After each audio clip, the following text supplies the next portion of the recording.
Okay, welcome everybody. Good evening. Welcome to the second installment of the Smith-Kingsmore Foundation's live talks. Tonight's talk is on sleep with Dr. David Smith. And before we get started, and on behalf of the board, we just want to hope everybody out there is feeling healthy, and hearts and our thoughts go out to those who are directly affected by COVID-19.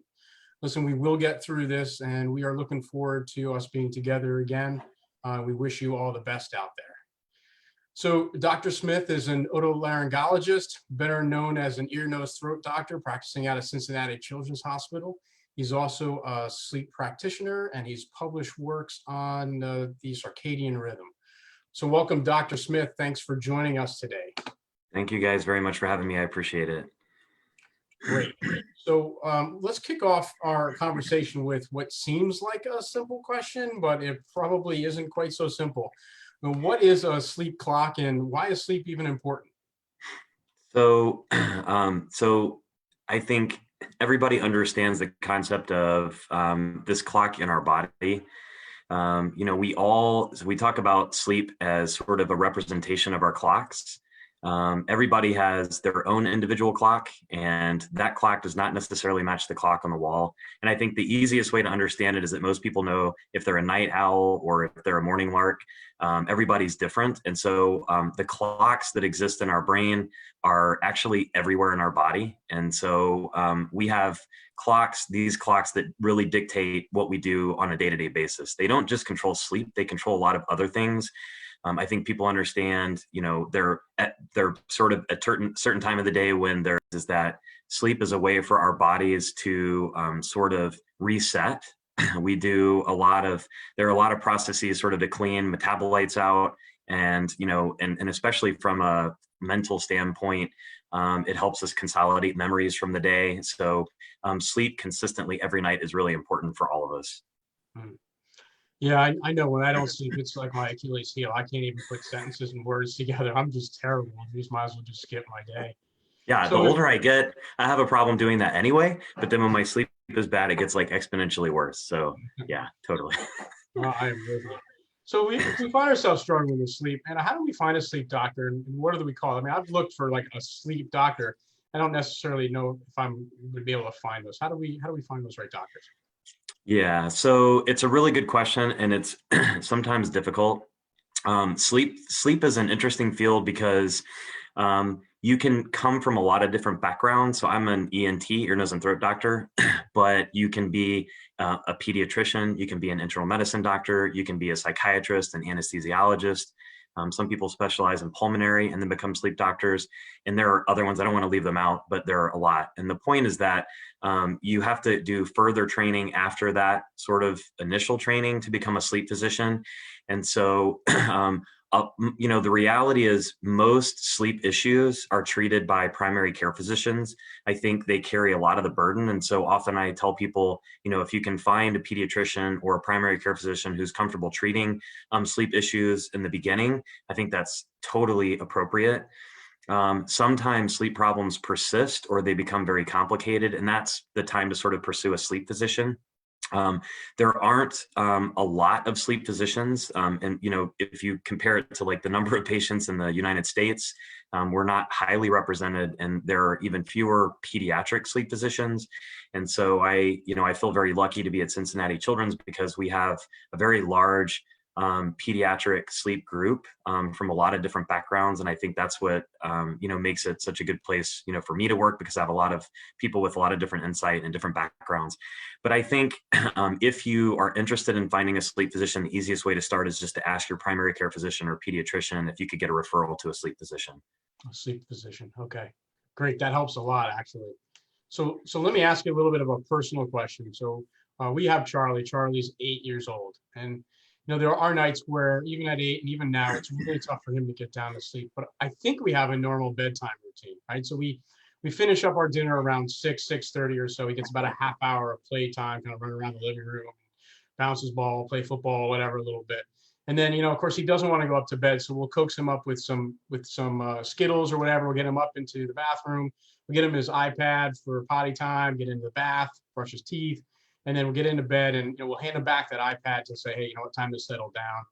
kind of trying to calm him down with the iPad. And really what happens is he's there some nights for another hour, hour and a half, maybe even longer sometimes. And we're just sitting on the floor waiting for him to go to sleep, right? So it gets kind of tough.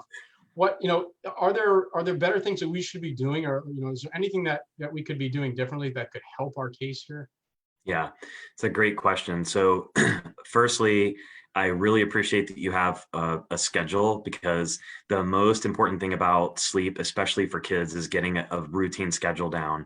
And I think the big mistake that a lot of parents make, and I say this as a parent, but the big mistake is that often we pick times where kids are allowed to sort of break that schedule, like weekends, for example. And what we know, especially with pediatric sleep disorders, is that the more consistent you are with the schedule, the better sleep is going to be. So I highly recommend to parents that as much as you can, try to keep that schedule even through the weekend. I think some of the things that you mentioned, doing the same process over and over again and in the same order from night to night is really important. And so that process of, we have dinner at a specific time, and then we go upstairs, we start brushing teeth, or we do showers, we go to the bathroom. And the one thing, that stands out is the iPad. And so I think many people have read about like technology, how does it negatively impact sleep? But the big one is electronics that emit blue light. So iPads, laptops, cell phones, computers, TVs. TVs actually, we think, aren't as bad as some of the smaller handheld instruments, because you hold them right in your face. But basically, blue light, the nuts and bolts are, blue light suppresses a hormone called melatonin. Everybody's heard of melatonin because you can buy it over the counter to help with sleep. It should be secreted, and it should start to go up in preparation for sleep, and it peaks several hours after you fall asleep. Blue light actually suppresses melatonin secretion, so it keeps the levels low, but you need melatonin to help you go to bed. And so that groggy feeling that you sort of hit, people talk about hitting the wall with sleep. We think that's actually melatonin increasing in concentration. And so blue light suppresses it, and it makes it harder to fall asleep. And it's not so much, don't think about it like, if I do this, if I use this iPad, it's going to be detrimental tonight, but it's the cumulative use of it over time, over days and weeks. It makes it harder and harder and harder to go to bed. And what it really does is it actually makes your bedtime even later. So using it chronically pushes your bedtime back. I like talking about teenagers because they're a really good example of, and most people realize this, they're a population of kids who are already predisposed to being delayed, meaning they like to go to bed. I can tell you that when I was a teenager, I never went to bed on time. I would go to bed at 1 or 2 o'clock, which is, in reality, like now I look back and I think, oh, it was horrible. But they're a population of kids that are more likely to go to bed later. And so those two combinations together can really be difficult, especially for parents when you're trying to get a schedule. So often what we talk about with a routine schedule is, once you get past dinner time, or especially when you get in that routine of, this is my schedule, we're going to go upstairs and brush teeth, I usually recommend doing something that's very relaxing. So reading a book, and even, or reading to your kids, usually in lower light levels, within at least 1 to 2 hours before you want your actual sleep time to happen. So I'm pretty aggressive about saying there's got to be sort of a switch that you turn off after a specific time. You just don't use technology. Do what I say, not what I do, because I use a lot of technology at night, but I can also fall asleep easily. So there you go.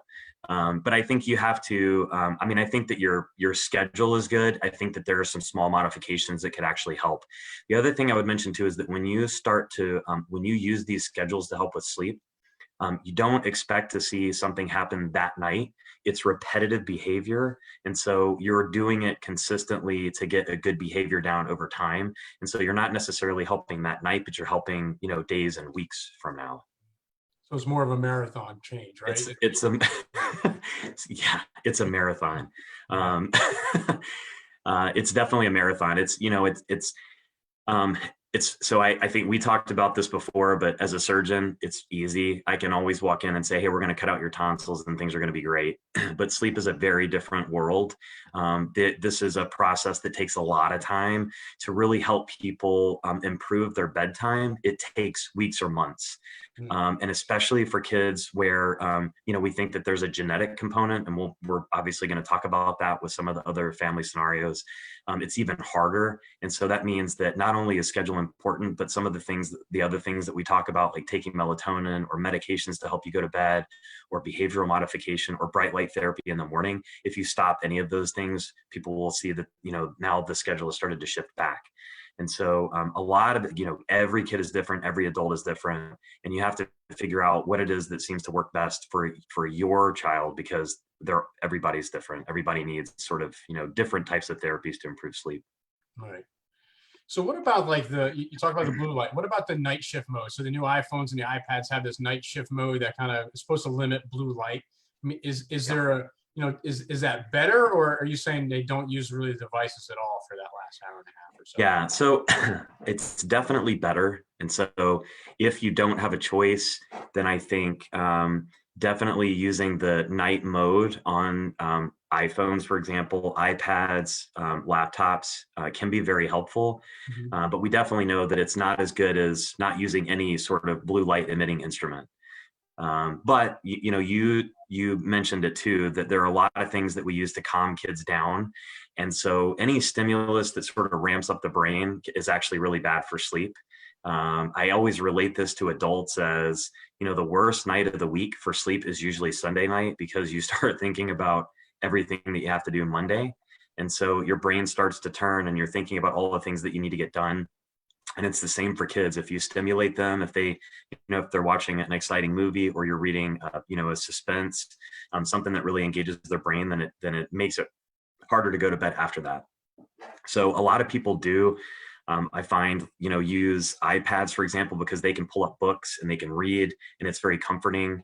And I think if it's that sort of situation where you feel like you can't get out of it, and you're, especially if your child is able to fall asleep on time, then just put it on the night mode to make it easier. Okay. And the other thing that when we met in October out in Cincinnati, we talked a little bit about Charlie then too. And you gave us some suggestions about, limiting food after dinner time, you know, but, sometimes our dinner time and our bedtime get kind of close. Is there like a preferred window of when you should stop ingesting food before you go to sleep? Yeah, so it's a great question.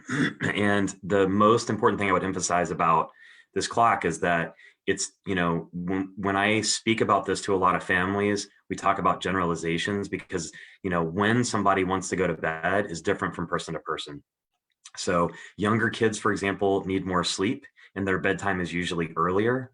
And so it's more important to really understand that window of when it's okay and when it's not okay, versus an adult, for example, that needs less sleep and probably goes to bed later. But we know everybody understands that light is sort of this clock setter, right? So the sun comes up. That's typically when people are getting out of bed. At least some people. There are obviously people like shift workers that work a very different schedule. But there are other things that can actually help set our clock. Exercise, for example, which is why we often say don't exercise late at night, because if you increase your core body temperature, that can actually make it harder to fall asleep. The other thing is food, and there's a lot sort of being studied now by circadian biologists and people who study the clock, because we definitely think that eating late at night can be detrimental, not just for sleep, but also health in general. We know that people are more likely to gain weight and have other problems like diabetes if they eat more when they should be sleeping. And I specifically avoid saying night because, like, again, everybody's clock is a little bit different. So you have to consider the individual needs. But yeah, so very generally speaking, I try to tell parents to avoid having dinner really late. I think that's one of the most difficult things to control, because families are really busy, especially families with multiple kids. I have a 10-year-old and a 7-year-old. One has gymnastics. The other one has soccer until like 9 o'clock at night. And, in a perfect world, her bedtime would be 9 o'clock. So I think it's very difficult to control a lot of those things, but in general, you do the best that you can. And if it's 2 nights a week where you have practice, the other nights I really say, try to limit, like when you're having dinner, try to have dinner before, 6 or 7 p.m. And really give it that 3 to 4 hour window before they're going to go to bed. Wow. Yeah, that's going to be tough for me. I like to eat all the way up to the end. So So that's the $1 million question is, how do I control dinner time? And I have, it's very difficult. It's difficult for most families. And I think the other thing, that's as a sleep provider, these are the things that a lot of us talk about. And I don't give instructions to say that this is the way that it has to be. I think that a lot of what I do is actually talking with families and working out things together. I think it's definitely a team approach because if I'm recommending something to families and it's not legitimately going to work, I need to know if that's not feasible, because it means that I need to emphasize other ways to sort of modify things. So I think that, that feedback is really important from families for me, because some things people can change and some things it's very, very difficult. People have, especially with work schedules. And I think now is unique circumstance because every schedule just changed dramatically. But in general, these are the things that are really hard for people to control. Yeah, yeah, definitely. But routine sounds like that's really, really important. So we figured out why sleep is important. We're figuring out how to get started in our sleep cycle. But then my friend Eric and I were talking about his son Ezra the other day, and he goes to bed okay, but he wakes up multiple times a night. So Eric wanted to know if there are things that he can do to help Ezra sleep through the night better. Yeah, so that's a great question. So the one of the things that I look at a lot, and I think we will probably get to a discussion about sleep studies, but sleep studies, for example, are these tests where we look at, if for people that have had a sleep study, it seems very obvious, but if you haven't, you go into a sleep lab. We actually connect a lot of leads to look at things like our brain function, so we can tell when you're asleep and when you're awake. We put monitors under the nose and around the mouth just to see how breathing is. We put belts on the chest and the belly to see if you're actually trying to take a breath. And then we also put leads on the arms and the legs to look for movements. The reason that we do all this is that you typically go through different stages of sleep at night. And so the first half of the night is more sort of preparation for the second half, which is a lot of REM sleep typically. Now, the amount of sleep that we have differs through life. So younger kids have more sleep than older kids and adults. But the thing that we note when we look at a sleep study is that kids and adults will have some arousals at night and they occur at specific times. So having an occasional short awakening at specific times of night is actually not necessarily abnormal, but it becomes problematic when it starts to happen more than it should, or especially if kids do other things like they wake up very briefly, but then they need something to go back to sleep. And oftentimes that's something like a parent. And so and again, with sleep, anything that becomes repetitious can become sort of this fixation or this behavioral problem. And so it's very common in kids that as they'll wake up, they start to look for something that comforts them, like parents, and then they start to seek you out, and that's problematic. So for a lot of times, if we're looking at things like sleep studies, or I've gotten a really good sleep history and I think that the arousals aren't necessarily problematic, then we'll sometimes use behavioral modification, and we work very closely with cognitive, sort of like using cognitive behavioral therapy with the sleep psychologists to implement some of these behavioral modifications to sort of limit the contact that kids are going to have with you, or sort of like try to end it, like really pull them away from you so that they don't sort of rely on that. But I think, so I think the question is, are awakenings bad? It really depends on the situation. But if kids are now getting up and coming into your bedroom, or if they need you to go back to sleep, or if they sit up and they cry for an hour, then that has probably become something called behavioral insomnia. And that can be obviously problematic for parents, because now they have to participate, which means that they're losing their sleep in order to get their kids to go back to sleep. So is it better if they're safe and they're crying and calling for you from their room? Is it better off than just to let them cry it out? I mean, I think that's a question that we have in the house. Like, oh, he's going to be fine, let him sleep. Or is it better to go in there and peek on him and help him out? It's the question of the ages. Yeah. So the thing that I would say is that there are a lot of different philosophies about this. I can tell you that at our institution, we have 2 sleep psychologists, And we're very lucky to have this resource because they're phenomenal. They go through a lot of these questions with families. And often the way that we work together is, if we have kids who are having this very problem, then we will sort of work together, one doing behavioral modification and one doing medication if we need it. And so I think it really depends. I think sometimes it's a hard line to understand. Okay, well, my kid is waking up a lot and it's very difficult for them to go back to sleep. I would say that, oftentimes we say there are techniques to sort of transition kids away from you. And that's what the sleep psychologists really work with. If it's something that happens very rarely, then I often think it's fine to let them try to go back to sleep on their own. But if it becomes a situation where, okay, well, they're crying for 2 hours, it's clearly not going to happen. And you can't go to bed because now you're either like sort of fixated on it, or you can't fall asleep because they're screaming in the room next door, then that's sort of a sign, okay, I probably need to seek help. Most of the time, it's probably temporary. Lots of things can disrupt sleep.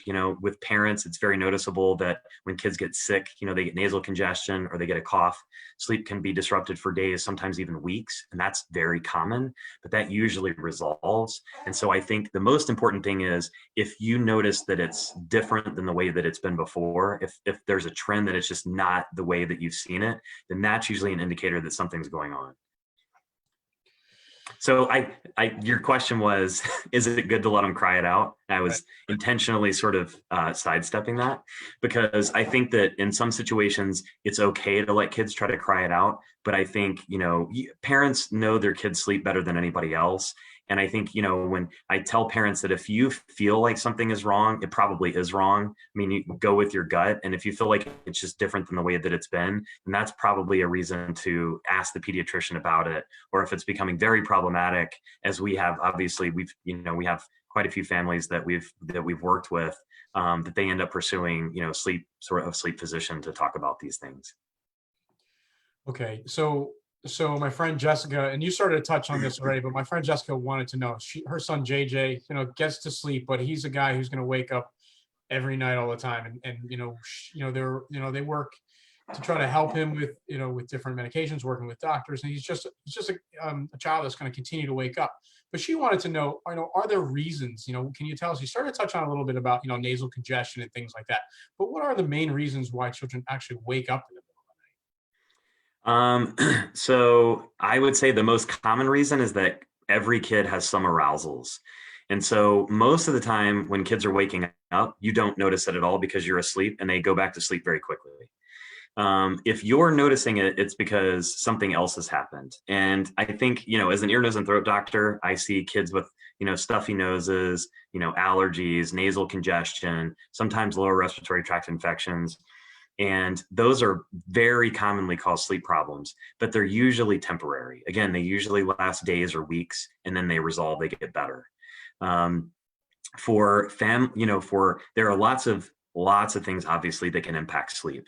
Behavioral problems, and I don't want to say problems, but behavioral sort of anything that influences our schedule is probably also a very common cause. Meaning, if anything sort of if kids have now started a different school, like a different grade, for example, and the amount of work that they're doing is now elevated, or they start doing after school activities and everything sort of gets shifted, that can sort of disrupt the clock, and that can be a very common cause.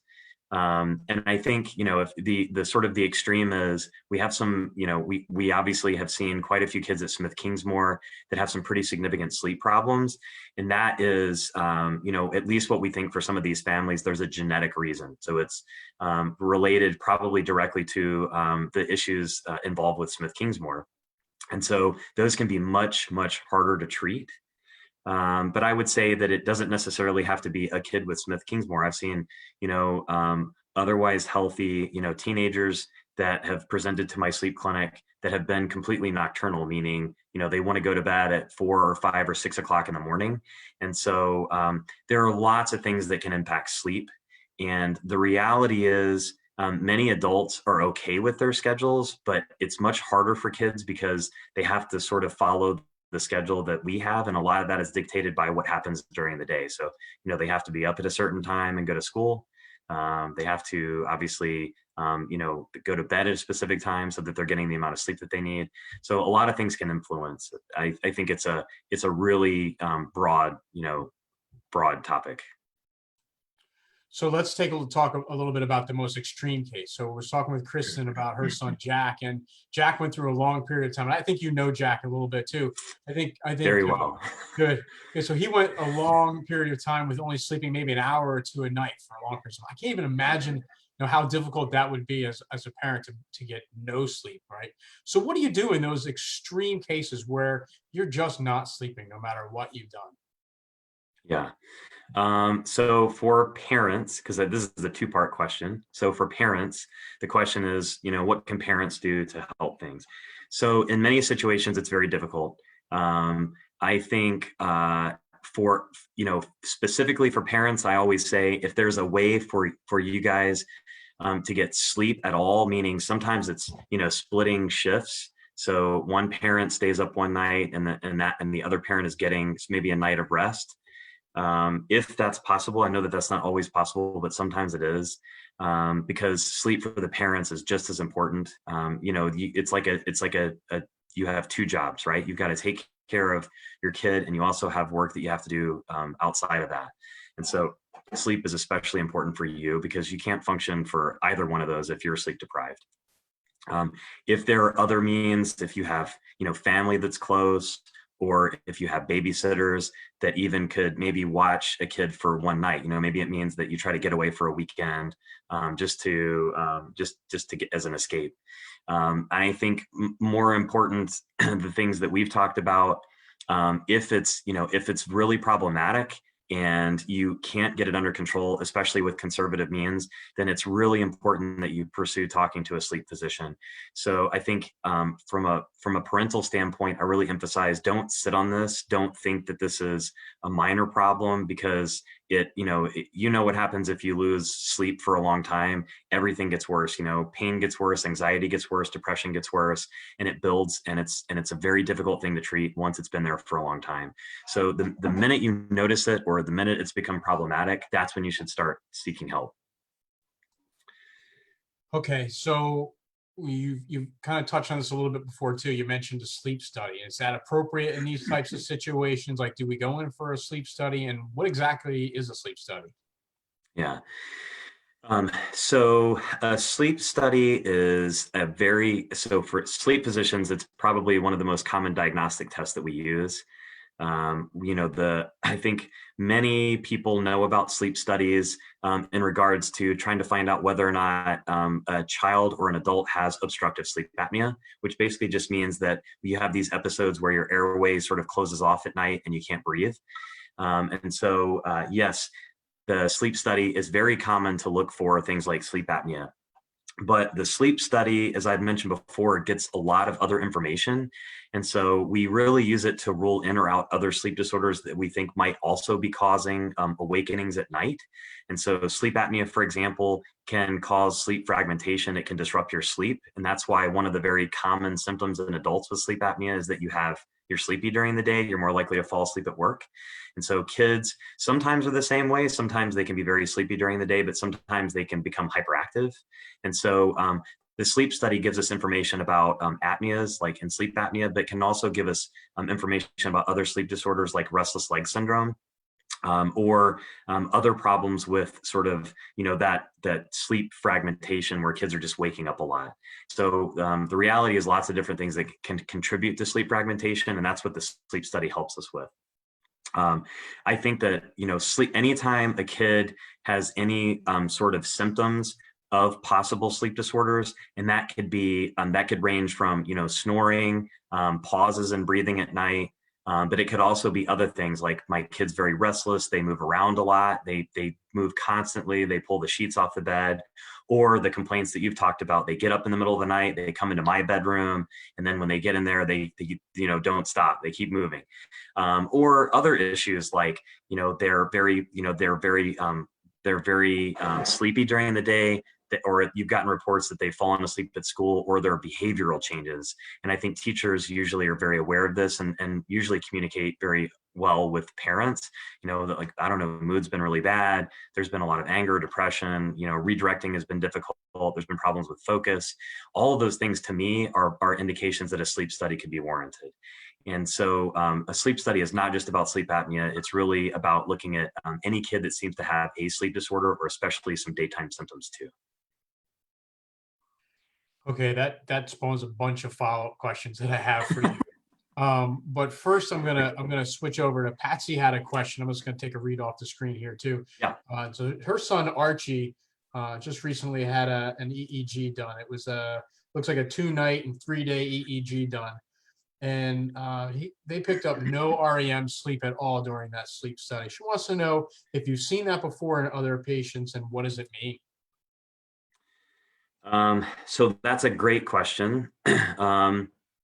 The EEG, so during a sleep study, we do what's called a limited EEG. So we have some leads on the head to look at brain waves, but it's not the full number of leads that happen during an EEG, like what a neurologist is doing to look for things like seizures. And so, yes, those things will very definitively pick up when a kid is asleep and when a kid is awake. Um, so you should have a certain percentage of REM sleep each night.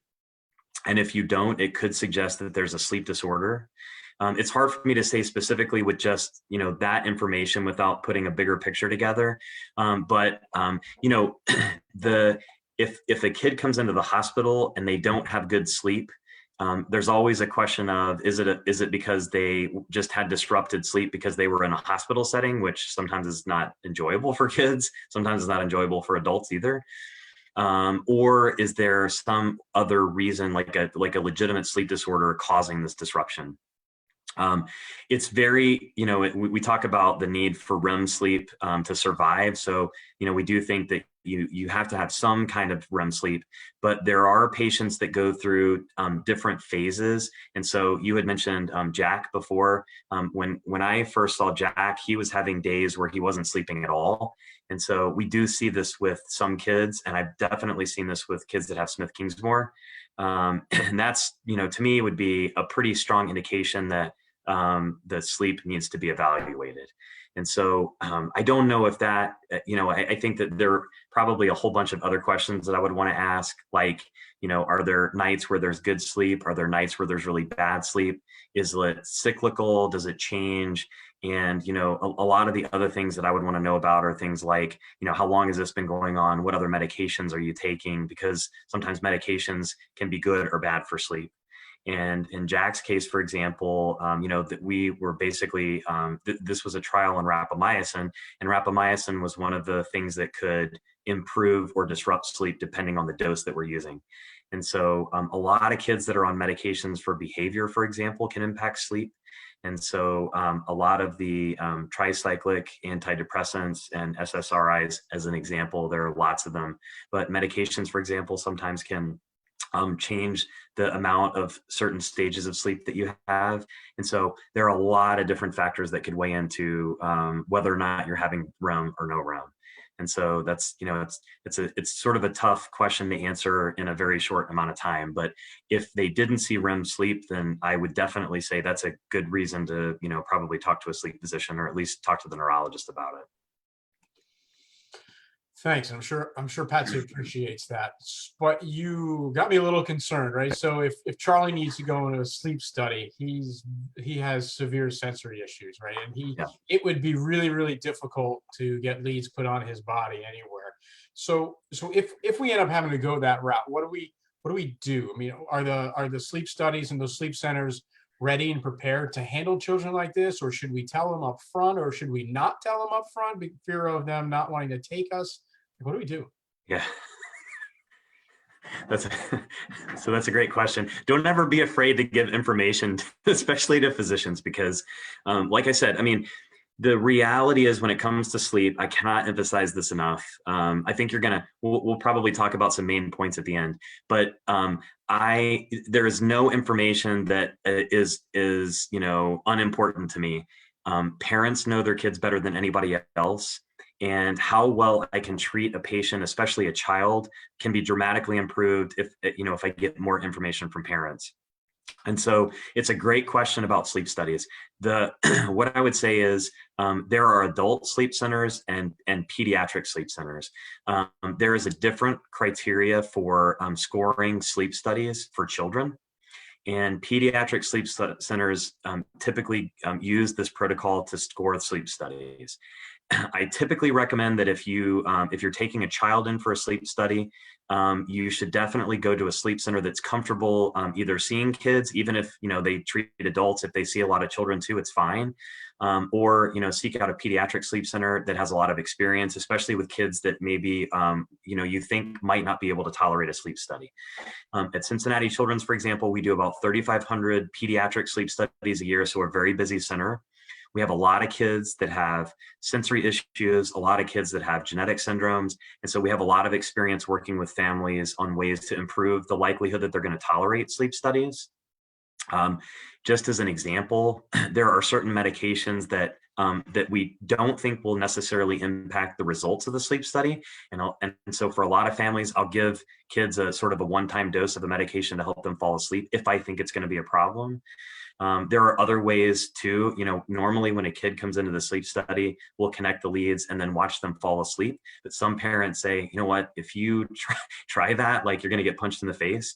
And if it, sometimes we'll say, okay, you know what, why don't we let your child fall asleep first and then try to connect the leads after they've fallen asleep. There are techniques that we have that can be very useful. And what I would say too is that surprisingly, kids do probably just as well at sleep studies as many adults. People have this impression that there's no way my kid's going to tolerate the sleep study.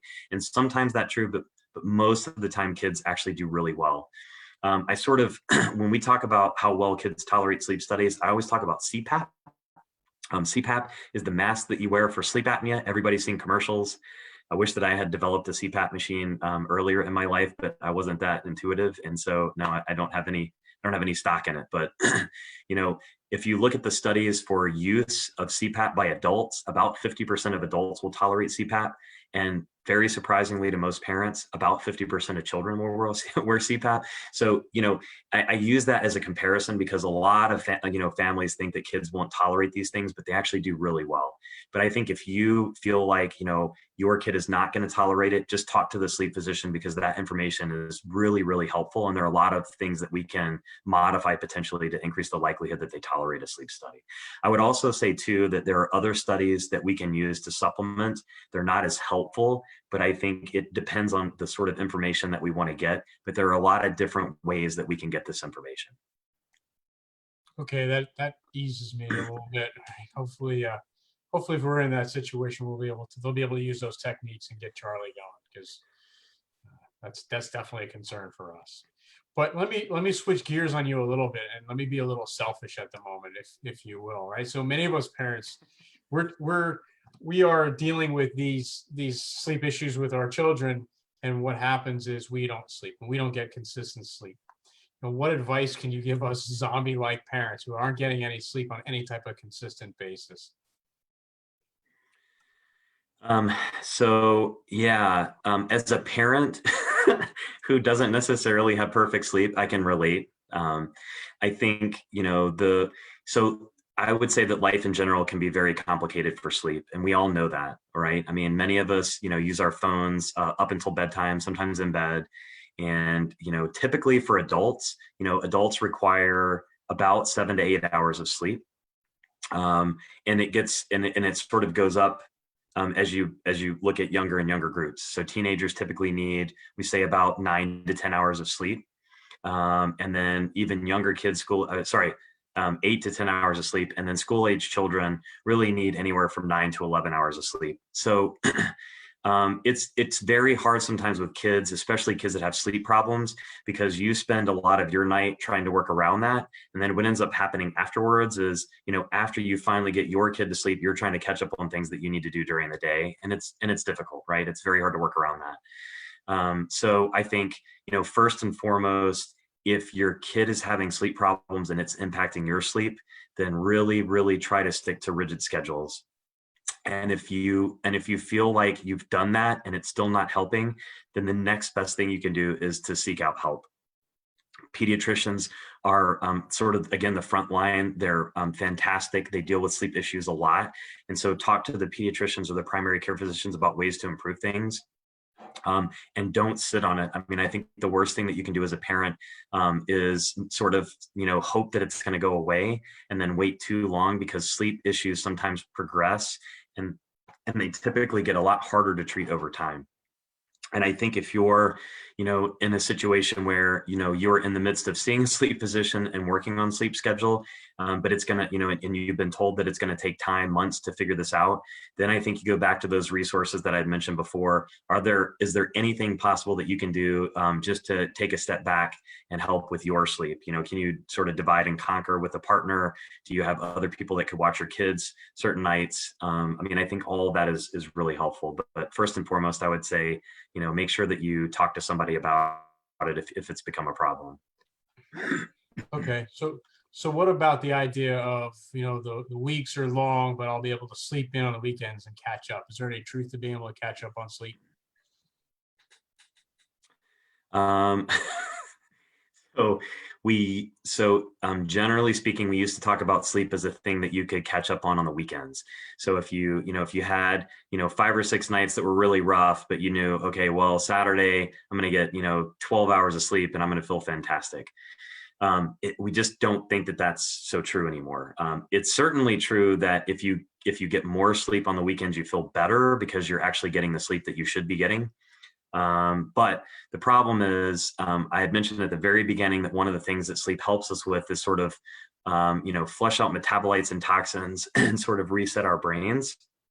And that happens night to night. And so it's very important that sleep is consistently good. The reality is we don't all get good sleep every night. But the more that you have bad sleep, it sort of accumulates over time. And so we look at it as like the amount of lost sleep over days or weeks.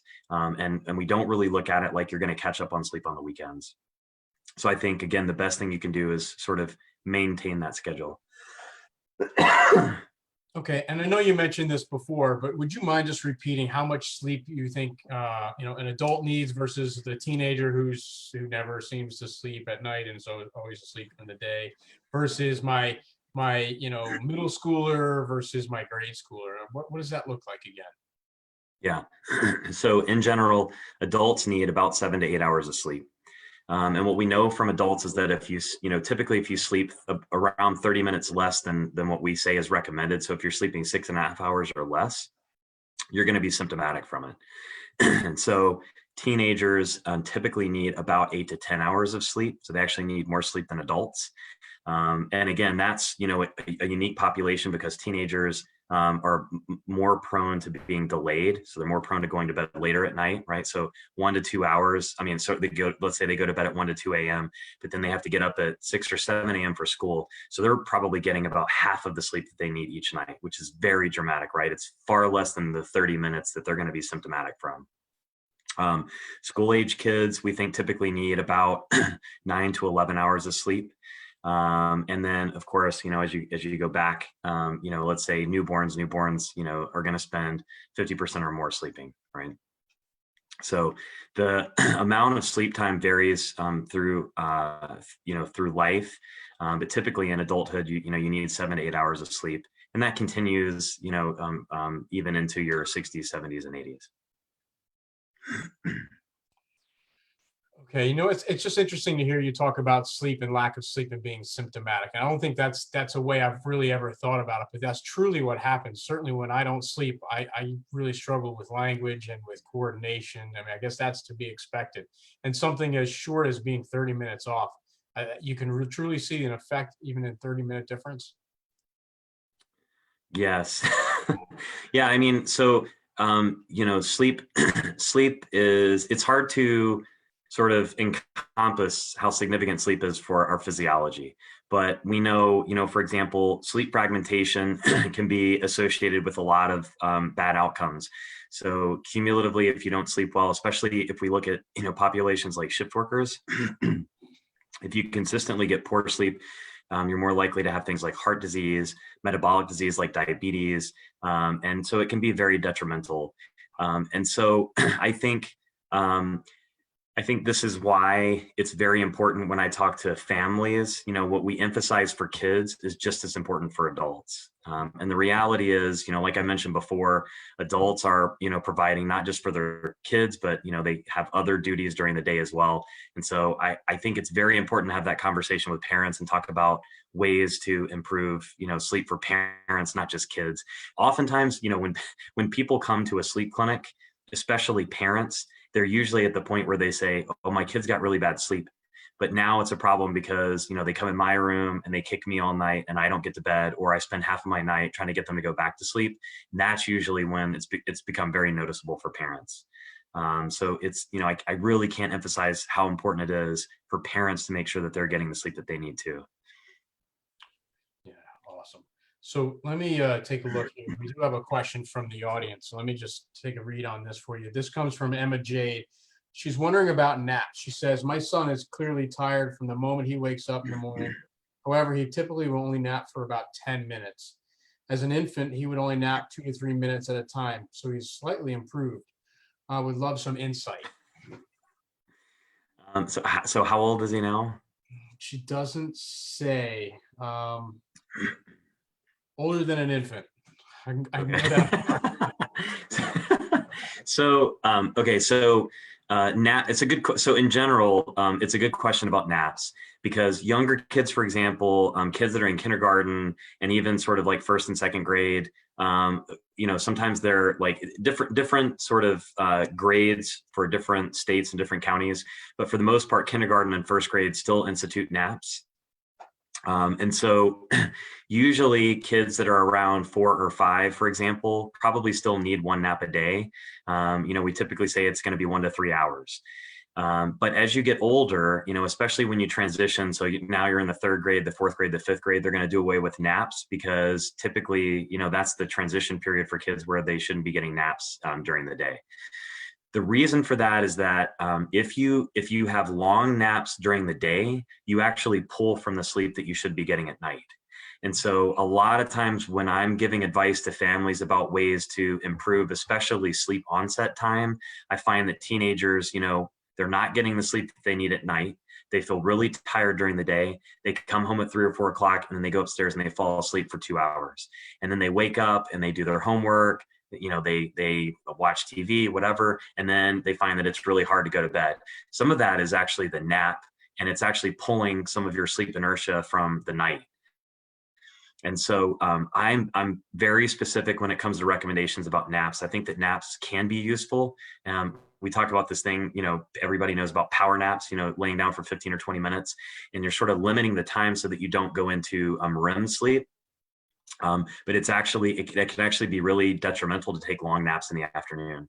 And so, age is an important factor, because really young kids still do need naps.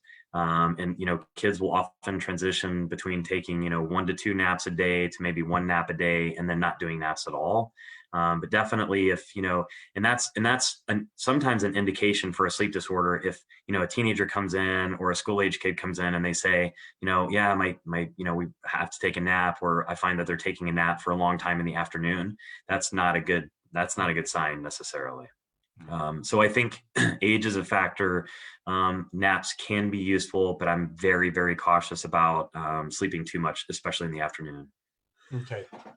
So Emma popped on and she said he'll be 4 in this June. So he's okay. So 4 is still at the age where I would expect a nap in the afternoon. If and so there's sort of a lot to that. If you expect that your kid is taking a nap but isn't taking a nap and has sleeping issues at night, then that to me is an indicate, that's sort of a perfect case, like you had mentioned before, when do you want to get a sleep study? I mean, there might be a lot of other sort of parts to that story, but it might be that, sleep is disrupted and the quality of sleep isn't what it should be. And maybe there's a need for a sleep study to sort of evaluate sleep. Now, obviously I'd ask many more questions if I were in clinic, but again, that can be sort of a sign that something, is wrong with the quality of sleep. Okay. And for adults, with the power nap. So as an adult, right, we're struggling to sleep, but we still have to go to work. we got that little bit of a lunchtime break. We go pop in our car and take a 15, 20 minute power nap. Is that healthy, or do you just power through and go home and just try to go to bed a little bit earlier that night? What's better? I am so jealous. I'm so jealous.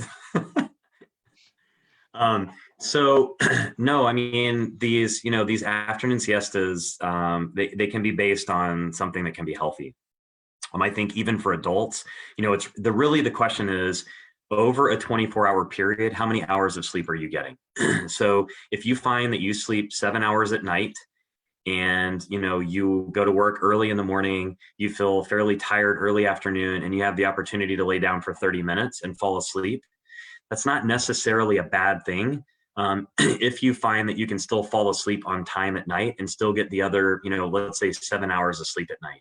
So it's, part of the way that I look at it is, how much sleep do you need for your age, and how much sleep are you getting over a 24-hour period?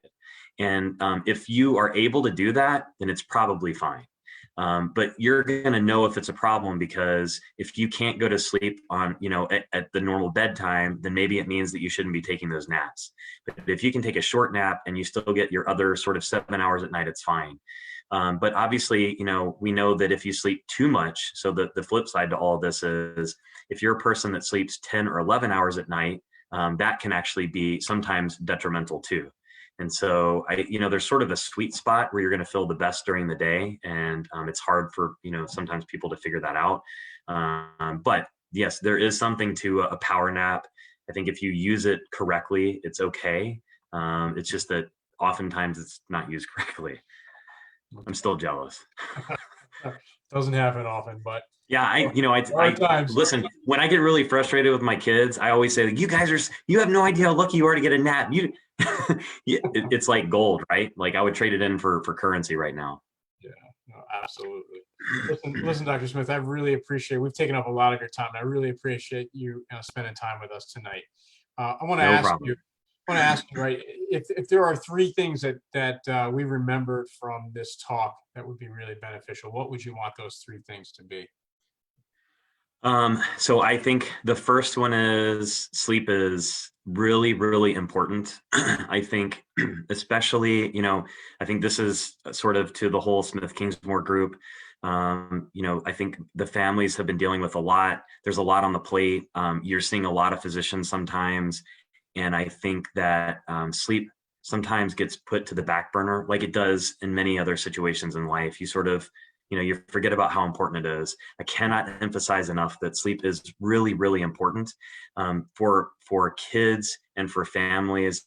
If you're getting good sleep, sometimes behavior can improve, sometimes neurocognitive function can improve, sometimes focus and concentration can improve, sometimes just getting along with other family members can improve. So it's really, really important. So first and foremost, I would emphasize that sleep should not be something that you put on the back burner. If you have problems with sleep, if your kid's having problems with sleep, please talk to somebody about it and make sure you're getting the help that you need. It's vitally important. The second one is, if you learn anything from what I said today, it's that routine is really, really important, especially for kids. I am 4 days into no school because of the COVID-19 situation. And all I've learned in the last 4 days is that my kids need structure. And just like they need it during the day, it's really, really important at night as well. It's very common for sleep problems to arise just because that routine is broken. And I would say that's probably the most common cause of sleep issues. And I think, third is, if you feel like you're hitting a wall with sleep because it's something is not right, talk to your primary care physician, talk to the pediatrician, and if that's not working, then ask for a referral to a sleep physician, because there are people out there like me that want to try to help you with these issues. Oh, that's fantastic. Thank you. And Dr. Smith, thank you so much for your time tonight. Really, really, really appreciate it. And thank you for the work that you do in your profession. Please stay healthy, stay safe out there, and appreciate it. Have a great night. Thanks. Thank you very much. I appreciate it. I hope everybody else stays safe and healthy. And if you need anything from me, I'm happy to help. Awesome. Thank you.